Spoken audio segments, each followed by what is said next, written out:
اس video کو آپ ضرور دیکھیے، شاید یہ آپ کی، میری یا کسی اور کی کہانی ہو۔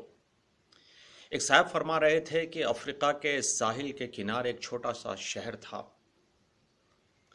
وہاں پر لوگوں نے مسجد بنائی تھی اس محلے میں، اور محلے میں ایک حافظ تھے، اس لیے اس حافظ کو لوگوں نے پیش نماز بنا دیا تھا، پیش امام۔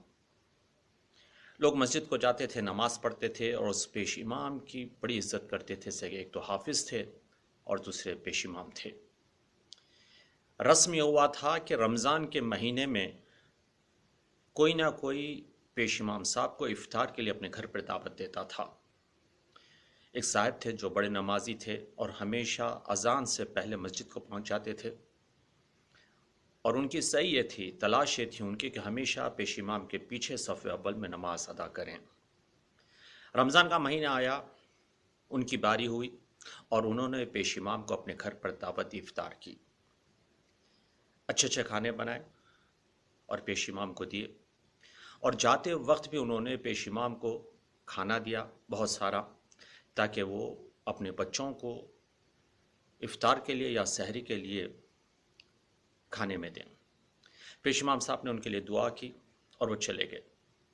دوسرے دن صبح میں جب یہ نمازی جس کا ذکر ہو رہا ہے، اس کی بیوی گھر کی صفائی کر رہی تھی، تو اسے ایسے لگا کہ طاقچے پر جو پیسے رکھے تھے، جو کرنسی تھی، ان کی نوٹ جو رکھے تھے، وہ غائب ہیں۔ اس کی بیوی نے بہت ڈھونڈا، یہاں تلاش کیا، وہاں تلاش کیا، اسے کہیں پر وہ نوٹ نظر نہیں آئے۔ اس کی بیوی نے یہ سوچا کہ شاید اس کے شوہر نے یہ پیسے اٹھائے۔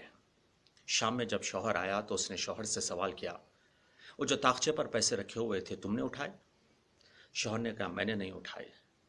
تو بہت ڈھونڈنے کے بعد اس کی بیوی نے کہا، دیکھو اس گھر میں میرے اور تمہارے سوا تو کوئی نہیں، اور ایک چھوٹا سا بچہ جھولے میں، وہ بھی تو اٹھ کر جھولے سے نکل کر پیسے نہیں اٹھا سکتا، تو بس ایک پیش امام صاحب تھے جو یہاں پر آئے تھے، اور کل ان کے آنے سے پہلے پیسے طاقچے پر رکھے ہوئے تھے، اور ان کے جانے کے بعد ہی پیسے غائب ہو گئے، تو ہو نہ ہو پیش امام صاحب نے یہ پیسے چرائے ہیں۔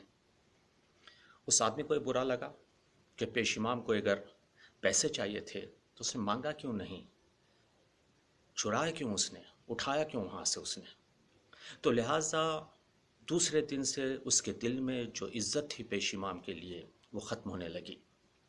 وہ دیر سے نماز کے لیے پہنچتا تھا، اور صحیح یہ کرتا تھا وہ کہ آخری صف میں ہو، یا وہ نماز جماعت کے ساتھ نہیں بلکہ فرادہ پڑھ لیا کرتا تھا، اور روبرو بھی نہیں ہوتا تھا پیش امام سے، تاکہ پیش امام کو سلام بھی کرے اور وہ اس کا جواب دے۔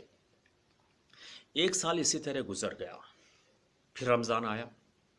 رمضان آنے کے بعد سب لوگ معمول کے مطابق پیش امام کو دعوت دینے لگے۔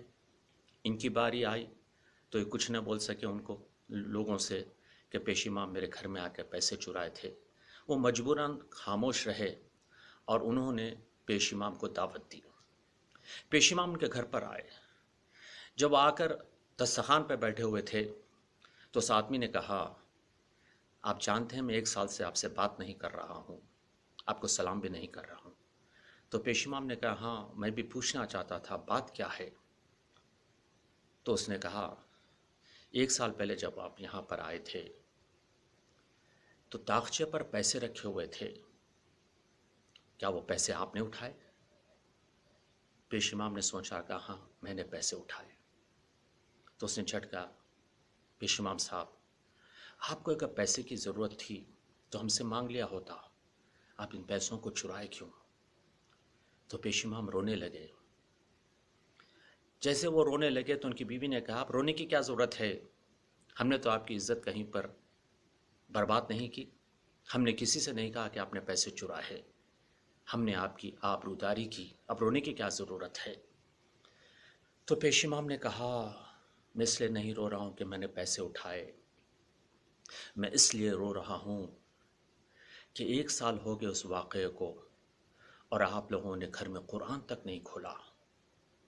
اس دن جب آپ لوگ کچن میں تھے اور کھانا بنانے میں مصروف تھے تو ہوا کا جھونکا آیا کھڑکی سے، اور وہ نوٹ اڑنے لگے، تو میں نے سوچا کہیں پر